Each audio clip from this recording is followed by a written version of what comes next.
Hi friends, flush ചെയ്ത സമയത്ത് flush tank ഇളകി തറയിൽ വീണെന്നൊരു കംപ്ലയിൻറ്റ് കിട്ടിയിട്ട് നോക്കാനായിട്ട് പോയതാണ്. ചെന്ന് നോക്കിയപ്പോൾ നമുക്ക് മനസ്സിലായത് ഫ്ലഷ് ടാങ്കിനെ ഭിത്തിയിൽ ഹാങ് ചെയ്തിട്ടിരുന്ന ആ ഒരു ക്ലിപ്പ് പൊട്ടിയിട്ടാണ് ഈ ഒരു ഫ്ലഷ് ടാങ്ക് ഇളകി തറയിൽ വീണത്.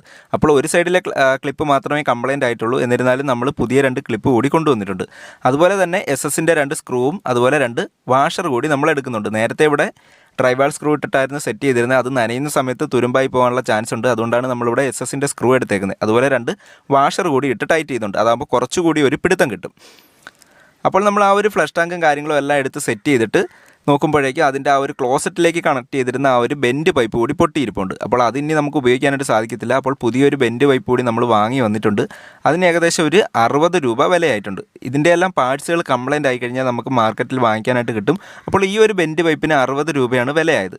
അപ്പോൾ നമ്മൾ ആ ഒരു ബെൻഡ് പൈപ്പും കാര്യങ്ങളും എല്ലാം ഇട്ട് സെറ്റ് ചെയ്തിട്ടുണ്ട്. അതിനുശേഷം നമ്മൾ ഫ്ലഷ് ടാങ്കിലേക്ക് വെള്ളം നിറച്ചിട്ട് ഫ്ലഷ് ചെയ്യുന്ന സമയത്ത് കറക്റ്റായിട്ട് തന്നെ ഫ്ലഷ് വർക്കാവുന്നുണ്ട്.